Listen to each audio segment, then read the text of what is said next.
بسم اللہ الرحمن الرحیم۔ السلام علیکم۔ ABN اسٹوڈیوز سے میں ہوں حسام حیدر۔ ہیڈ لائنز آپ نے ملاحظہ فرمائیں۔ سب سے پہلے آپ کو بتائیں، اسلام آباد ہائی کورٹ کے ججز کے معاملے پر چیف جسٹس نے دو ٹوک موقف اختیار کرتے ہوئے کہا ہے کہ عدالتی امور میں ایگزیکٹو کی کسی قسم کی مداخلت برداشت نہیں کی جائے گی اور عدلیہ کی آزادی پر کسی صورت بھی سمجھوتا نہیں کیا جائے گا۔ کورٹ سے جاری ہونے والے اعلامیے کے مطابق چیف جسٹس آف پاکستان نے خط لکھنے والے ججز سے ملاقات کی اور ان کے تحفظات سنے ہیں۔ اعلامیے میں بتایا گیا ہے کہ اسلام آباد ہائی کورٹ کے 6 ججز کا خط 25 اپریل 2024 کو chief justice of Pakistan justice قاضی فائز عیسیٰ کو موصول ہوا، جس کے بعد چیف جسٹس نے تمام خط لکھنے والے ججز کی میٹنگ بلا کر ان سے فردن ملاقات کی اور تحفظات کو سنا۔ خط میں لگائے گئے الزامات کی شدت کو مد نظر رکھتے ہوئے 26 مارچ کو چیف جسٹس پاکستان کی رہائش گاہ پر افطار کے بعد اجلاس بلایا گیا، جس میں اسلام آباد ہائی کورٹ کے ججز شریک ہوئے۔ یہ میٹنگ 2.5 گھنٹے تک جاری رہی۔ اس کے بعد چیف جسٹس نے اٹارنی جنرل، وزیر قانون و انصاف، سینئر جج اور سپریم کورٹ بار ایسوسی ایشن کے وفد سے ملاقات بھی کی۔ یہ جج بار کونسل کے سینئر جج ہیں اور اسلام آباد میں موجود ہیں۔ اعلامیے کے مطابق وزیر اعظم نے ملاقات میں چیف جسٹس آف پاکستان کو یقین دہانی کرائی کہ عدلیہ کی آزادی کو یقینی بنانے کے لیے تمام اقدامات اٹھائیں گے، جبکہ متعلقہ محکموں کو ہدایات کے علاوہ ضروری قانون سازی بھی کی جائے گی۔ وزیر اعظم نے ملاقات میں کہا کہ فیض آباد دھرنا کیس کے فیصلے کے پیراگراف 53 کے مطابق قانون سازی کی جائے گی۔ چیف جسٹس نے دو ٹوک موقف اختیار کرتے ہوئے کہا کہ ججوں کے عدالتی امور میں ایگزیکٹو کی کسی قسم کی مداخلت برداشت نہیں کی جائے گی اور عدلیہ کی آزادی پر کسی صورت میں سمجھوتا نہیں کیا جائے گا۔ اعلامیے کے مطابق چیف جسٹس نے اسلام آباد ہائی کورٹ کے 6 ججز کے خط کے فوری بعد ملاقات کی۔ سپریم کورٹ کے تمام ججز نے اتفاق رائے سے چیف جسٹس کی وزیر اعظم کے ساتھ ملاقات کا فیصلہ کیا۔ وزیر اعظم چیف جسٹس ملاقات میں اعلیٰ سطح کے انکوائری کمیشن کے قیام کا فیصلہ کیا گیا۔ اعلامیے میں کہا گیا ہے کہ وزیر اعظم کے ساتھ ملاقات میں چیف جسٹس پاکستان قاضی فائز عیسیٰ نے کہا کہ کسی بھی صورت عدلیہ کی خود مختاری پر سمجھوتا نہیں کریں گے۔ چیف جسٹس پاکستان اور جسٹس منصور علی شاہ نے کہا عدلیہ کی آزادی وہ بنیادی ستون ہے جس کے سبب قانون کی حکمرانی اور مضبوط جمہوریت قائم ہوتی ہے۔ وفاقی حکومت کا ججز کے خط پر انکوائری کمیشن بنانے کا اعلان۔ غیر جانبدار ریٹائرڈ ججز کی سربراہی میں انکوائری کمیشن بنایا جائے گا۔ وزیر قانون اعظم نذیر تارڑ کہتے ہیں حکومت کا فرض ہے کہ اس معاملے کی چھان بین ہونی چاہیے۔ وزیر اعظم کا ویژن تھا کہ ایک رکنی کمیشن بنایا جائے۔ چیف جسٹس نے انکوائری کمیشن بنانے سے اتفاق کیا ہے۔ انہوں نے کہا کہ ہم عدلیہ پر چھوڑتے ہیں کہ ججز کا خط مس کنڈکٹ ہے یا نہیں۔ خط کی ٹائمنگ پر تحفظات ہیں۔ جس وقت واقعات ہوئے تھے اسی وقت ایکشن لیا جانا چاہیے تھا جو مناسب ہوتا۔ اس وقت کے واقعات کو چھپانے کے بجائے انہیں منطقی انجام تک پہنچانا چاہیے۔ وزیر اعظم نے کہا کہ عدلیہ کی آزادی پر سمجھوتا نہیں ہوگا۔ کل یہ معاملہ وفاقی کابینہ کے اجلاس میں پیش کیا جائے گا۔ ہوگی وزیر اعظم صاحب کی کہ کوئی نیک نام غیر جانبدار کوئی ریٹائرڈ عدالتی شخصیت جو ہے انہیں ریکویسٹ کی جائے کہ وہ اس کمیشن کو ہیڈ کریں۔ کابینہ کے اجلاس میں وزیر اعظم صاحب کی یہ خواہش ہے کہ وہ یہ معاملہ کابینہ میں رکھیں گے۔ سب سے پہلے اس معاملے کو میرے خیال میں انکوائر کرنے کی ضرورت ہے، یعنی کہ اس پہ ایک چھان بین ہونی چاہیے۔ وزیر اعظم صاحب کا جو ویژن تھا کہ یہ یک رکنی ہونا چاہیے تاکہ وہ بالکل کلیئرٹی کے ساتھ اس پہ کام کریں۔ ہم یہ کہتے ہیں کہ عدلیہ جو ہے وہ آزاد اور جانبدار ہوگی تو پھر یہ توقع بھی رکھتے ہیں کہ جو کانسٹیٹیوشنل سکیم میں جن اداروں کا جو ڈومین اور کردار اور دائرہ اختیار ہے وہ اس سے تجاوز نہ کریں۔ پاکستان تحریک انصاف نے اسلام آباد ہائی کورٹ کے ججز کے خط کے مندرجات کی تحقیقات کے لیے وفاقی حکومت کی جانب سے انکوائری کمیشن کے قیام اور تحقیقات کو مسترد کر دیا۔ پاکستان تحریک انصاف کی کور کمیٹی کے ہنگامی اجلاس کے اعلامیے میں چیف جسٹس کی وزیر اعظم سے ملاقات پر تشویش کا اظہار کیا گیا۔ اعلامیے میں معاملے کو لارجر بینچ کے سامنے رکھنے اور کھلی عدالت میں کارروائی کا مطالبہ کیا گیا۔ اعلامیے میں کہا گیا ہے کہ اسلام آباد ہائی کورٹ کے ججز کا خط وفاقی حکومت اور خفیہ اداروں کے خلاف فرد جرم ہے۔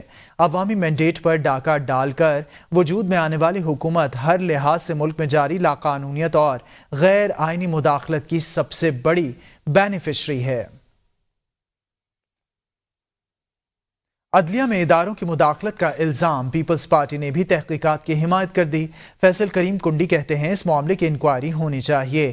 ABN نیوز کے پروگرام ڈیبیٹ ایٹ 8 میں گفتگو کرتے ہوئے فیصل کریم کنڈی نے کہا، ہائی کورٹ کے 6 ججز کا چیف جسٹس آف پاکستان کو خط لکھنا الارمنگ صورتحال ہے۔ ججز نے جو الزامات لگائے، اس حوالے سے چیف جسٹس نے فیصلہ کرنا ہے۔ چیف جسٹس صورتحال کا جائزہ لے رہے ہیں۔ پیپلز پارٹی چاہتی ہے اس معاملے کی جامع انکوائری ہو۔ پاکستان پیپلز پارٹی چاہتی ہے کہ اس کی باقاعدہ جو ہے اس کی پراپر انکوائری ہونی چاہیے۔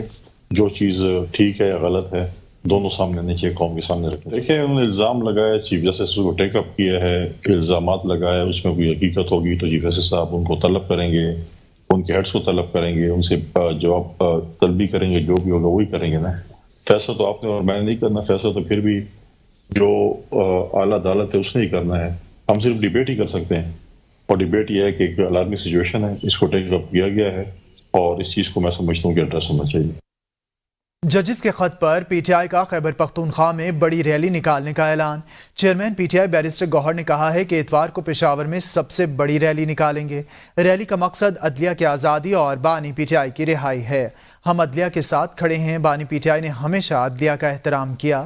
ججز کے معاملے پر بانی پی ٹی آئی کی جانب سے چیف جسٹس کو خط لکھا جائے گا۔ اس اتوار کو پشاور میں ٹائمنگ اور طریقہ کار آپ کو اب بتائیں گے۔ 2 بجے انشاءاللہ پاکستان کی سب سے بڑی ریلی ہم پشاور میں نکالیں گے اس اتوار کے دن۔ اس کا ایک ہی مقصد ہوگا، عدلیہ کی آزادی اور قیدی نمبر 804 کی رہائی، کہ پاکستان تحریک انصاف کا ہر ورکر، سپورٹر اور ہر چاہنے والا اور سمپتائزر عدلیہ کے ساتھ کھڑا ہے۔ خان صاحب کی ساری زندگی کا سٹرگل عدلیہ کی آزادی کے لیے، انصاف کے لیے گزرا ہے۔ ہم انشاءاللہ تعالی جلد عدلیہ کو، چیف جسٹس صاحب کو، خان صاحب کی طرف سے ایک لیٹر بھی بھیجیں گے۔ سپریم کورٹ نے فوجی عدالتوں کو محفوظ شدہ فیصلے سنانے کی مشروط اجازت دے دی۔ سپریم کورٹ میں فوجی عدالتوں میں سویلین کے ٹرائل کے خلاف انٹرا کورٹ اپیلوں کی سماعت ہوئی۔ سپریم کورٹ نے کہا صرف ان کیسز کے فیصلے سنائے جائیں جن میں نامزد افراد عید سے پہلے رہا ہو سکتے ہیں۔ جسٹس امین الدین خان کی سربراہی میں سپریم کورٹ کے 6 رکنی لارجر بینچ نے کیس کی سماعت کی۔ اٹارنی جنرل نے خصوصی عدالتوں سے 15 سے 20 ملزمان کو رہا کیے جانے کا امکان ظاہر کر دیا۔ جسٹس امین الدین خان نے ریمارکس دیے کہ اگر فیصلوں کی اجازت دی بھی تو اپیلوں کے حتمی فیصلے سے مشروط ہوگی۔ جسٹس حسن اظہر رضوی نے ریمارکس دیے کہ جنہیں رہا کرنا ہے ان کے نام بتا دیں۔ اٹارنی جنرل نے کہا کہ جب تک فیصلے نہیں آ جاتے نام نہیں بتا سکتا۔ جن کی سزا 1 سال ہے انہیں رعایت دی جائے گی۔ اٹارنی جنرل نے یقین دہانی کرائی کہ کم سزا والوں کو قانونی رعایتیں دی جائیں گی۔ اسلام آباد ہائی کورٹ نے سائفر کیس میں بانی پی ٹی آئی اور سابق وزیر خارجہ شاہ محمود قریشی کی سزا کے خلاف اپیلوں پر سماعت 2 اپریل تک ملتوی کرتے ہوئے ریمارکس دیے۔ کیا سائفر کو ڈی کوڈ نہیں کیا گیا؟ دیکھتے ہیں اسلام آباد سے ابراہیم عباسی کی یہ رپورٹ۔ چیف جسٹس عامر فاروق اور جسٹس میاں گل حسن اورنگزیب نے اپیلوں پر سماعت کی۔ بانی پی ٹی آئی کی جانب سے بیرسٹر سلمان صفدر اور دیگر عدالت میں پیش ہوئے، جبکہ وفاقی تحقیقاتی ادارے FIA کی پروسیکیوشن ٹیم حامد علی شاہ، ذوالفقار نقوی اور دیگر عدالت کے روبرو پیش ہوئے۔ بانی پی ٹی آئی اور شاہ محمود قریشی کی فیملی اور پارٹی قیادت بھی کمرہ عدالت میں موجود رہے۔ سماعت کے آغاز میں جسٹس عامر فاروق نے حامد علی سے مکالمہ کیا کہ شاہ صاحب آپ گئے نہیں، ہم تو سلمان صاحب کو سنتے رہے۔ اس پر بیرسٹر سلمان صفدر نے کہا کہ سر میں بھی تھک گیا ہوں، کل تک حتمی دلائل کے لیے وقت دیا جائے۔ چیف جسٹس نے ریمارکس دیے کہ جمعے کو نہیں، پیر کو 1 بجے ہم آپ کو سن لیتے ہیں۔ سلمان صفدر نے اپنے دلائل کا آغاز کرتے ہوئے کہا کہ میں آج اس کیس کے سب سے اہم گواہ اسد مجید کا بیان پڑھنا چاہوں گا۔ پھر وکیل سلمان صفدر نے امریکہ میں پاکستانی سفیر اسد مجید کا بیان عدالت کے سامنے پڑھ کر سنایا۔ چیف جسٹس نے استفسار کیا کہ اچھا سائفر کے مندرجات اسد مجید نے بھی نہیں بتائے۔ سلمان صفدر نے بتایا کہ مستقبل کے معاملات خراب ہو سکتے ہیں، یہ جملہ پڑھنا چاہوں گا۔ عدالت نے ریمارکس دیے کہ آپ کا موکل سیاسی شخصیت ہے، کیا سائفر کو ڈی کوڈ نہیں کیا گیا؟ ہمیں تو ابھی تک سمجھ نہیں آیا کہ انفارمیشن تھی ہی کیا۔ چیف جسٹس نے استفسار کیا کہ ڈپلومیٹس کو ہم بطور گواہ بلا سکتے ہیں؟ وکیل سلمان صفدر نے بتایا کہ ویانا کنونشن میں ڈپلومیٹس کی گواہی سے متعلق چیزیں واضح ہیں۔